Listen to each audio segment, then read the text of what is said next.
English ഫീലിയ YouTube ചാനലിലേക്ക് എല്ലാവർക്കും സ്വാഗതം.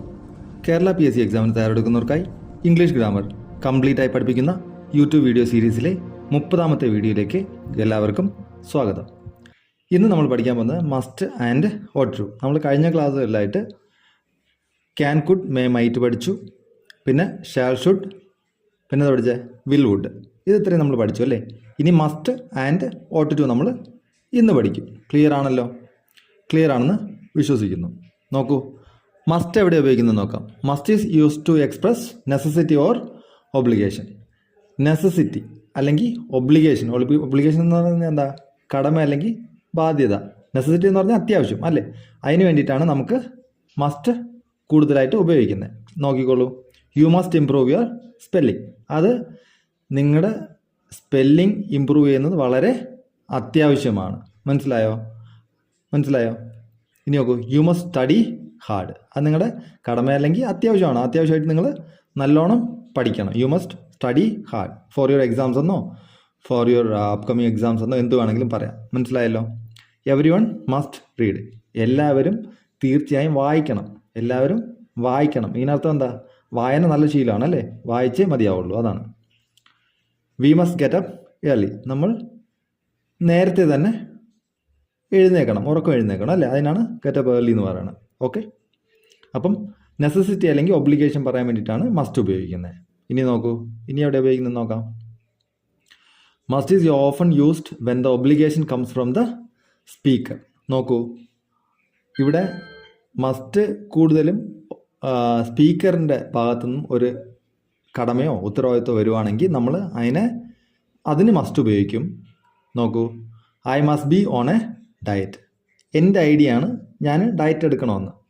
ആരും പറഞ്ഞിട്ടല്ല, ഞാൻ സ്വന്തമായിട്ട് ചെയ്യുന്നത്. അതായത് ഞാൻ തീരുമാനിച്ച് ഇപ്പം തടി കുറയ്ക്കാനോ അല്ലെങ്കിൽ എന്തെങ്കിലും അസുഖം വന്നിട്ട് മാറാനോ അതിനെന്തിനേന് വേണ്ടിയിട്ട് നമ്മൾ ഡയറ്റ് ചെയ്യുവാണെങ്കിൽ I must be on a diet. അത് എൻ്റെ തീരുമാനമാണ്. ഇതെൻ്റെ തീരുമാനമാണെങ്കിൽ നമുക്ക് മസ്റ്റ് വെച്ചിട്ട് പറയാം. അല്ലെങ്കിൽ എങ്ങനെ പറയണമെന്ന് നമ്മൾ പറയാം. അതിന് വേണ്ടിയിട്ടാണ് ഇത് പഠിക്കുന്നത്. ക്ലിയർ ആണല്ലോ?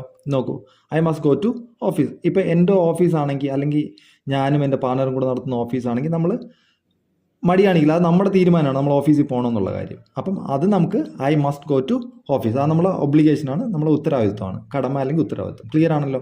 ഇനി നോക്കൂ, when the obligation comes from somewhere else have two is often used. അപ്പം വേറെ എവിടെന്നെങ്കിലും ഒബ്ലിഗേഷൻ നമ്മുടെ മേലെ അടിച്ചേൽപ്പിക്കുകയാണെങ്കിൽ അത് നമുക്ക് ഹാവ് ടു എന്ന് പറയണം. രണ്ടും സെയിം മീനിങ് ആണ്. I must be on a diet എന്ന് പറഞ്ഞാൽ അത് എൻ്റെ തീരുമാനമാണെന്നും I have to be on a diet എന്ന് പറഞ്ഞാൽ അത് എന്താ, വേറൊരാൾ പറഞ്ഞിട്ട് നമ്മൾ ചെയ്യുന്നതാണെന്നാണ് അർത്ഥം. നോക്കിക്കോളൂ, I have to be on a diet. നോക്കൂ, the doctor has told me to be on a diet. ഇപ്പം നമുക്ക് എന്തെങ്കിലും അസുഖം വരുമ്പോൾ ഇന്ന ഡയറ്റ് എടുക്കണം, ഡോക്ടർ പറഞ്ഞിട്ടാണ് നമ്മൾ ചെയ്യുന്നതെങ്കിൽ നമ്മൾ പറയേണ്ടത് എന്താ? I have to be on a diet എന്നും, അല്ല നമ്മളായിട്ട് തീരുമാനിച്ചാണ് I must be on a diet എന്നും പറയാം. നോക്കൂ, അടുത്ത് നോക്കൂ, I have to go to office. ഇപ്പം നമ്മൾ ശമ്പളത്തിന് വേണ്ടിയിട്ട് ജോലി ചെയ്യാൻ പോവുകയാണെങ്കിൽ അതിന് നമ്മൾ എന്താ പറയാം? Have to go to office എന്ന് പറയാം. I must go to office എന്ന് പറഞ്ഞാൽ എൻ്റെ ഓഫീസ് എനിക്ക് പോകണം എന്നുള്ള ഞാൻ തീരുമാനിച്ച് പോവുകയാണെങ്കിൽ I must go to office, അല്ലെങ്കിൽ I have to go to office. Clear ആയല്ലോ? ക്ലിയർ ആണെന്ന് വിശ്വസിക്കുന്നു. അപ്പോൾ ഈ ഹാവ് ടു എന്നുള്ള കാര്യം മറക്കരുത്. ഇപ്പോൾ ഹി ആണെങ്കിൽ ഹി ഹാസ് ടു ഗോ എന്ന് വരും കേട്ടോ. He has to, they have to, അങ്ങനെ വരത്തുള്ളൂ. അത്രേ ഉള്ളൂ. അത് നമുക്കറിയാം. ഓക്കെ, ദേ ഹാസ് ടു വരുന്നത് they have to go to office വരും, അല്ലെങ്കിൽ he has to go to office വരും. ക്ലിയർ ആണല്ലോ? ഷീ ആണെങ്കിലും she has to go to office എന്ന് വരും. മനസ്സിലായല്ലോ? അല്ലെങ്കിൽ she has to be on a diet. Clear ആയോ? ക്ലിയർ ആണെന്ന് വിശ്വസിക്കുന്നു. ഇനി നോക്കൂ, അടുത്തത് must refer to the present or the near future. Must എന്താ? നമുക്ക് പ്രസൻറ്റ് അല്ലെങ്കിൽ നിയർ ഫ്യൂച്ചറാണ് പറയുന്നത്. അതിൻ്റെ മീനിങ് വരുന്നത് മസ്റ്റ് കൊണ്ട് വെച്ചിട്ട്. നമുക്ക് മസ്റ്റിന് പാസ്റ്റ് ഇല്ല. നോക്കൂ, must has no past form. അപ്പം നമുക്ക് മസ്റ്റിനെ പാസ്റ്റിൽ പറയണ്ടേ? പാസ്റ്റ് സെൻറ്റൻസ് വരുവാണെങ്കിൽ നമ്മൾ പാസ്റ്റ് പറയണ്ടേ? അതിന് നമ്മൾ ഒരു ഹാസ് ടുവും ഹാവ് ടുവും പഠിച്ചില്ലേ? അത് നമ്മൾ ഹാഡ് ടു എന്നാക്കിയാൽ പോരെ അല്ലേ? ഒരു ഹാസ് ടുവും ഹാവ് ടുവും പഠിച്ചില്ലേ? അതും സെയിം മീനിങ് എന്ന് ഞാൻ പറഞ്ഞു. അപ്പം വേറെ ആൾ പറഞ്ഞിട്ടാണെങ്കിലും നമ്മൾ ആ ഹാസ് ടുവും ഹാവ് ടുവും മാറ്റി ഹാഡ് ടു ആക്കി കഴിഞ്ഞാൽ നമുക്ക് മസ്റ്റിന് പകരം പാസ്റ്റ് ഫോം കിട്ടും. നമ്മൾ ഷേളിന് ഷുഡ് എന്ന് പഠിച്ചു അല്ലേ? ഷേളിന് ഷുഡാണ് പാസ്റ്റ് ഫോം എന്നും, വില്ലിന് വുഡാണെന്നും, ക്യാനിന് കുഡാണെന്നും, മേക്ക് മൈറ്റാണ് പാസ്റ്റ് ഫോം എന്നും നമ്മൾ പഠിച്ചു.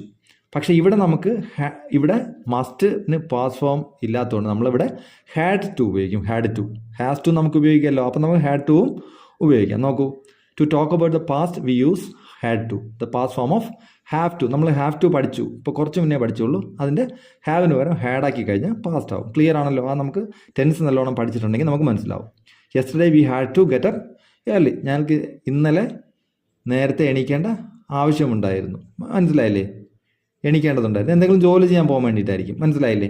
I had to complete the project yesterday. ഇന്നലെ തന്നെ എനിക്ക് ആ പ്രോജക്റ്റ് കംപ്ലീറ്റ് ചെയ്യേണ്ടതുണ്ടായിരുന്നു.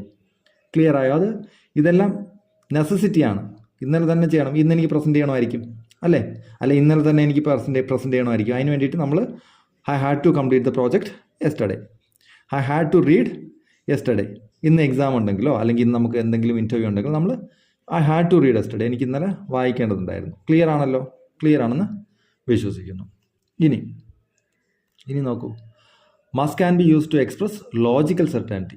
ലോജിക്കൽ എന്ന് പറഞ്ഞാൽ എന്താ? യുക്തിപരമായ സെർട്ടനിറ്റി, ഉറപ്പല്ലേ?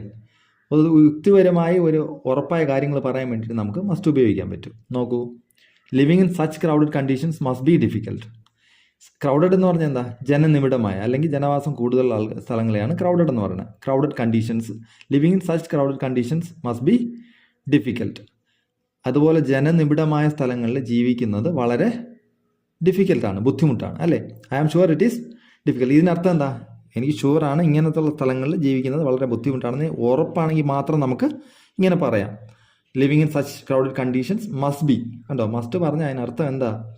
ഇവിടെ ഐ ആം ഷുവർ, ഉറപ്പെന്നാണ്. നമ്മൾ നേരത്തെ പോസിബിൾ പ്രോബബിൾ എന്നൊക്കെയാണ് പറഞ്ഞത്. പക്ഷേ ഇവിടെ മസ്റ്റ് എന്ന് പറഞ്ഞാൽ അവിടെ ഉറപ്പ് വരും. ഇവിടെ ഒരു മസ്റ്റ് എന്ന് പറയുമ്പോൾ ഒരു ഉറപ്പ് നമുക്ക് വരും.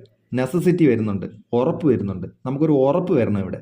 എന്നാലേ നമുക്ക് മസ്റ്റും അതിന് വേണ്ടിയിട്ടാണ് നമ്മൾ മസ്റ്റ് ഉപയോഗിക്കുന്നത്. അടുത്തത് തന്നെ നോക്കൂ, she must have left already.